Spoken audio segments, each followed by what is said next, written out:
तो चलिए शुरुआत करते हैं थोंग एक हर्बल मास्टर पार्ट 14 की। अगले दिन शबा अपने घर के किचन में होती है और वहाँ पर कुछ बना रही होती है। खाना बनाने के बाद वो अपनी एक मेड से बोलती है कि तुम ये सारा खाना पैक करके थोंगे के घर पे ले जाओ और उसे बताना मत कि मैंने ये भेजा है। फिर वो खाना पैक करती है और थोंगे के घर पे लेकर जा रही होती है। जिस रास्ते से उसे जाना होता है उस रास्ते में पानी भरा होता है, इस वजह से वो दूसरे रास्ते का यूज कर रही होती है। उस रास्ते के बीच में शमन मुन का घर होता है। मेड जब वहां से जा रही होती है तो फिर शमन मुन और पंग उसे देख लेती है और पंग उससे पूछने लग जाती है कि तुम कहाँ पर जा रही हो। मेड बता रही होती है कि मैं थोंगे के घर पे जा रही हूँ और ये कहकर वो वहां से जाने लग जाती है। तभी शमन मुन पंग से धीरे से बोल रही होती है कि तुम कैसे भी करके इसे ऊपर लेकर आओ। तभी पंग मेड को रुकने के लिए कहती है और बोल रही होती है कि तुमसे शमन बात करना चाहती है। मेड रुककर पूछ रही होती है कि आप क्या बात करना चाहती है। तो फिर शमन उसकी तरफ देखकर डर जाती है और बोल रही होती है कि तुम्हारा पीछा एक स्पिरिट कर रही है। ये बात सुनते ही मेड शमन के पास जाती है। तो फिर शमन उससे कहती है कि तुम खाना यहीं पर रख दो और मेरे साथ तुम ऊपर चलो। मेड खाना रखकर ऊपर वाले रूम में चली जाती है। मेड के जाने के बाद शमन मुन पंग के पास जाती है और उसे एक पुड़िया देती है जिसके अंदर जहर होता है। पंग पूछ रही होती है कि मुझे क्या करना है। तो फिर शमन उसे बता रही होती है कि जैसे ये जहर तुम खाने में मिलाओगी तो फिर थोंगे किससे मर जाएगा। पंग मना करती है और वो डर रही होती है। शमन मुन कह रही होती है तुम्हें डरने की जरूरत नहीं है, क्योंकि ये जहर जब तुम 2 बार खाओगे एक दिन में तभी तुम्हारी मौत होगी। ये जहर बॉडी पे धीरे धीरे असर करता है। फिर वो जहर की पुड़िया उसे देकर चली जाती है। इसके बाद पंग उस खाने में जहर मिला देती है। थोंगेक अपने ग्रैंडफादर के साथ अपने घर पे होता है और वहाँ पर वो पेशेंट का इलाज कर रहा होता है। कुछ देर बाद ग्रैंडफादर बाहर जा रहे होते हैं, तभी वहाँ पर वो मेड पहुंच जाती है। ग्रैंडफादर पूछ रहे होते हैं कि तुम यहाँ पर क्या करने आई हो। फिर मेड बता रही होती है कि ये खाना शबा ने भेजा है थोंगेक के लिए, लेकिन मुझे बताने से मना किया है। ग्रैंडफादर वो खाना ले लेते हैं और मेड को वहाँ से भेज देते हैं। मेड घर पे पहुंचती है तो फिर शबा बाहर खड़ी होती है, उसे रोककर पूछ रही होती है क्या थोंगेक खुश था। मेड बता रही होती है कि वो खाना मैंने ग्रैंडफादर को दिया है, ना कि थोंगेक को, वो काफ़ी बिजी था इस वजह से। ये सुनकर शबा थोड़ी सी परेशान हो जाती है। ग्रैंडफादर लंच बॉक्स को अंदर लेकर जाते हैं और वहाँ पर खाना खा रहे होते हैं। कुछ देर बाद वहाँ पर पियाको टून पहुँच जाते हैं और वो बोल रहे होते हैं कि इस लंच बॉक्स में कुछ भी खाना नहीं बचा है, आपने तो सारा खा लिया है। लेकिन ये खाना भिजवाया किसने था। ग्रैंडफादर कह रहे होते हैं कि ये खाना शबा ने भिजवाया था थोंगे के लिए, लेकिन तुम ये बात थोंगे को मत बताना, क्योंकि अगर उसे पता चल जाएगा तो फिर वो दोबारा प्यार के चक्कर में लग जाएगा और पेशेंट का इलाज नहीं कर पाएगा। अगले दिन शमन मुन अपने घर पे 2 मछलियां पकड़कर लाती है और पंग को देखकर कह रही होती है कि तुम थोंगे के घर पे जाओ, वहां पर उससे अपना इलाज कराओ और इन मछलियों को एज अ ट्रीटमेंट फी के तौर पे दे देना। पंग कह रही होती है कि मेरे को कोई बीमारी नहीं है और थोंगे को आसानी से पता चल जाएगी ये बात। तभी शमन मुन पास में रखी कढ़ाई लेती है जिसमें कि खौला हुआ पानी होता है और वो पंग के हाथ पर फेंक देती है, जिससे कि उसका हाथ जल जाता है। फिर वो थोंगे के पास जाती है अपना इलाज कराने के लिए। थोंगे को उसका हाथ चेक कर रहा था और साथ ही में उस पर दवाई लगा रहा होता है। पियाक और टून वहीं पास में बैठे होते हैं। तो फिर पियाक पंग से बोल रहा होता है कि तुम तो शमन मुन के यहाँ पर काम करती हो, तो फिर तुमने उससे इलाज क्यों नहीं करवाया अपना। पंग कह रही होती है कि उसकी दवाई का कोई भी फर्क नहीं पड़ा मुझ पे। इसके बाद थोंगेक पंग को ऑइंटमेंट देता है और उसे बोल रहा होता है कि अगर अगली बार कोई परेशानी हो तो फिर तुम यहाँ पर आ सकती हो। पंग थोड़ी सी परेशान हो जाती है और वो सोच रही होती है क्या मैं इसे वाकई में वो मछली खिलाऊंगी जिसमें कि जहर मिला हुआ है। उसी टाइम पियाक वो दोनों मछली उठा लेता है और बोल रहा होता है कि हम ये ट्रीटमेंट फी के तौर पर ले रहे हैं। पंग कुछ भी नहीं बोलती और वहां से भाग जाती है। थोड़ी देर बाद जब वो घर पे पहुंचती है तो फिर वहां पर बाहर पोंग झाड़ू लगा रही होती है। पोंग पंग के हाथ में ऑइंटमेंट देखकर उससे बोल रही होती है क्या तुम थोंगे के घर से आ रही हो, बस तुम मुझे ये बताओ कि तुम वहां पर किस वजह से गई थी और इस बार तुम्हारा और मॉम का क्या इरादा है। पंग घबरा जाती है और वो पोंग को सारी बातें बता देती है। इसके बाद पोंग भागकर थोंगे के घर पे जा रही होती है उसे बताने के लिए। इधर थोंगे के घर पे ग्रैंडफादर पियाक और टून ने टेबल सेट कर दी होती है खाने की। दूसरी ओर पोंग भागकर जा रही होती है, तभी वो रास्ते में गिर जाती है और वहां पर एक सांप उसके पैर में काट लेता है। वो सांप काफी ज्यादा जहरीला होता है, इसी वजह से पोंग वहीं पर बेहोश हो जाती है। थोंगे के घर पे वो चारों खाना खा रहे होते हैं, लेकिन जो फिश होती है वो ग्रैंडफादर को ज्यादा पसंद होती है, इसी वजह से वो दोनों पीस फिश के खा लेते हैं। रात को पोंग को होश आता है और वो अपने घर में होती है। जैसे ही वो अपनी आंखें खोलती है तो फिर वहां पर उसके सामने उसकी मॉम यानी कि शमन मुन बैठी होती है। शमन मुन गुस्से में कह रही होती है कि अगर मैंने तुम्हें टाइम पे नहीं ढूंढा होता तो फिर तुम मर गई होती। पोंग पूछने लग जाती है कि थोंगेक कहाँ पर है, वो कैसा है।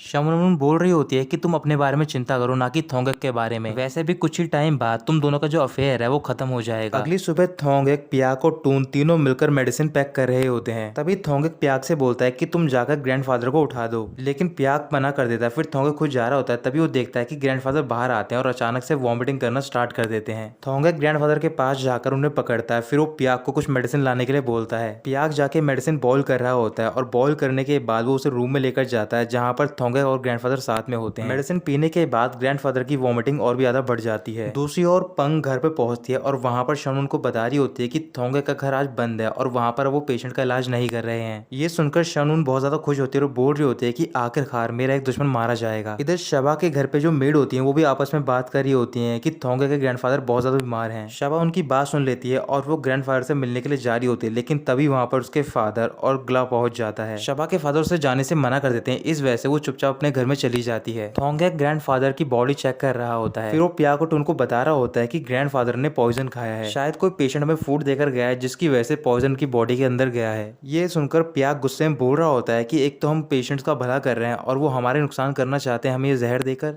थोंगे उसे चुप कराता और बोल रहा होता है कि तुम्हें इस बारे में बात नहीं करनी चाहिए और वैसे भी हमने ग्रैंडफादर को बचा लिया है, उनकी हालत पहले से काफी अच्छी हो गई है। अगली सुबह ग्रैंडफादर की हालत और भी ज्यादा अच्छी हो जाती है। थोंगे, प्या को टून तीनों उनके पास जाते हैं मेडिसिन खिलाने के लिए। ग्रैंडफादर थोंगे से बोल रहे होते हैं कि तुम्हें आज क्लिनिक खोल लेना चाहिए, तुमने कल उसे बंद रखा था, अब मेरी हालत बिल्कुल ठीक हो गई है। थोंगे उनकी बात मान जाता है, लेकिन वो प्या को वहीं पर छोड़कर जाता है ताकि वो उनकी देखभाल करे। इधर पंग दोबारा शमन उनके घर पे जाती है और वहां पर उसे बता रही होती है कि मैंने थोंगे को देखा और वो बहुत ही हेल्थी लग रहा था। शमन कह रही होती है कि वो इतनी जल्दी रिकवर कैसे करा उसने, मेरा पॉइजन कभी भी फेल नहीं होता। पंग कह रही होती है कि वो बहुत ही अच्छा हर्बल मास्टर है और तुम्हें गिव अप कर देना चाहिए। शमन गुस्से में कह रही होती है कि अगर तुम उसे इतना ही एडमायर करती हो तो फिर तुम उसके साथ जाकर रहो। पंग खुश होकर थैंक यू बोलती है और वहां से जा रही होती है। तभी शमन उसे रोकती है और डांटने लग जाती है। वहीं पास में पोंग बैठी होती है और ये सारी बातें सुनकर वो खुश हो रही होती है। रात को ग्रैंडफादर अपने रूम में होते हैं तो फिर थोंगे को वहां पर उनके लिए मेडिसिन लेकर जाता है। ग्रैंडफादर बाउल लेकर इस जगह पर रख देते और बोल रहे होते हैं कि पहले से ठंडी हो जाने दो तब मैं इसे पीऊंगा। अचानक से थोंगे रोना स्टार्ट कर देता है। फिर ग्रैंडफादर पूछ रहे होते हैं कि तुम क्यों रो रहे हो, मैं तो बिल्कुल ठीक हो गया हूँ।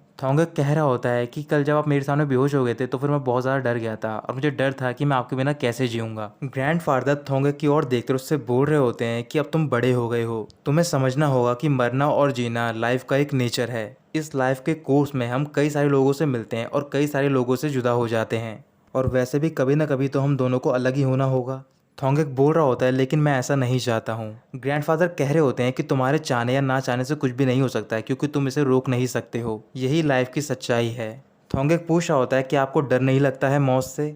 ग्रैंडफादर मुस्कुराकर बोल रहे होते हैं कि मुझे डर नहीं लगता और वैसे भी कभी ना कभी मेरा टाइम तो आएगा यहाँ से जाने का। मैं काफ़ी सालों से अच्छे काम कर रहा हूँ पेशेंट का इलाज करके और अगर मैं मर भी जाऊँगा तो फिर मुझे कोई चिंता नहीं होगी। बस तुम्हें याद रखना है कि तुम्हें अच्छे काम करने बंद नहीं करने हैं। मैं तुम्हें अपनी सारी नॉलेज पहले ही दे चुका हूँ। थोंगे और भी ज्यादा तेजी से रोना स्टार्ट कर देता है और वो ग्रैंडफादर को हक कर लेता है। अगली सुबह थोंगे मेडिसिन लेकर ग्रैंडफादर के पास जाता है उनके रूम में। वो उन्हें जगाने की कोशिश कर रहा होता है लेकिन वो नहीं जाग रहे होते। तब वो उनके हाथ की नस चेक करता है। चेक करने के बाद वो घबराने लग जाता है। फिर वो बाहर जाकर बैठकर बोल रहा होता है कि ये सच नहीं हो सकता है। प्याक और टून भी वहां पर आते हैं। प्याक भी रूम के अंदर जाता है और वो देखता है कि ग्रैंडफादर मर गए होते हैं। वो तीनों वहीं पर बैठकर रोने लग जाते हैं। शबा अपने घर के किचन में होती है और वहां पर ग्ला भी होता है। तभी वहां पर मेड पहुंच जाती है और सबको बता रही होती है कि थोंगे के ग्रैंडफादर की डेथ हो गई है। ये सुनते ही शबा वहां से भाग जाती है। वहीं पर उसकी मॉम होती है और उसे जाने से मना कर रही होती है, लेकिन ग्ला, पम और रोम्पोई भी उसके साथ चले जाते हैं। जब ये बात शमन उनको पता चलती है तो फिर गुस्से में कह रही होती है कि मुझे तो ग्रैंडसन को मारना था लेकिन उसके ग्रैंडफादर की मौत हो गई, चलो कम से कम हमारा एक अपोनेंट तो कम हुआ।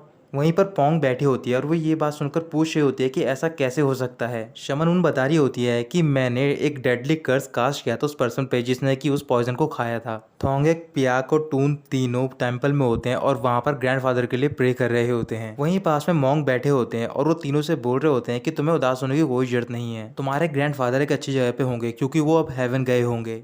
थोंगे कह रहा होता है कि उनकी मौत मेरी वजह से हुई है क्योंकि मैं उनका इलाज नहीं कर पाया। मोंग बता रहे होते हैं कि इसमें तुम्हारी कोई गलती नहीं है क्योंकि तुम्हारे ग्रैंडफादर ने नेक्रोमैंटिक पॉइजन खाया था जो कि एक ब्लैक मैजिक पॉइजन है और तुम सिर्फ हील करने की दवाइयां बनाते हो, ब्लैक मैजिक को रोकने के लिए तुम कोई दवाई नहीं बनाते हो। कुछ ही देर बाद वहां पर शबा, ग्ला, पम और रोम्पोई पहुंच जाते हैं। फिर थोंगे उन चारों को एक एक इंसेंस देता है बर्न करने के लिए और वहां से चला जाता है। इंसेंस बर्न करने के बाद शवा बाहर जाती है थोंगे से बात करने के लिए। फिर वो थोंगे के पास जाकर बैठ जाती है और उससे बोल रही होती है कि अगर तुम रोना चाहते हो तो फिर तुम रो सकते हो, तुम्हें एम्बैरेस होने की कोई जरूरत नहीं है। थोंगे कह रहा होता है कि अब मैं हर्बल मास्टर नहीं बनना चाहता हूँ। ग्रैंडफादर इतने सालों से अच्छे काम कर रहे थे लेकिन जो उनका गुड कर्मा था वो भी उन्हें नहीं बचा पाया। शबा कह रही होती है कि ये कोई रीजन नहीं है तुम्हारे रुकने का और हमें पता नहीं कब किसकी मौत आ जाए। तुम्हें अच्छे काम करते रहने चाहिए और यही तुम्हारे ग्रैंडफादर की विश थी और मुझे यकीन है कि तुम दोबारा अपने पैरों पे खड़े हो जाओगे क्योंकि मैं तुम्हारे साथ हूँ। जब भी तुम वीक फील करोगे मैं तुम्हें हमेशा चेयर अप करती रहूंगी। ये सुनकर थोंगेक शबा को थैंक यू बोलता है और शबा वहाँ से चली जाती है। तो दोस्तों यहीं खत्म होता है ये पार्ट।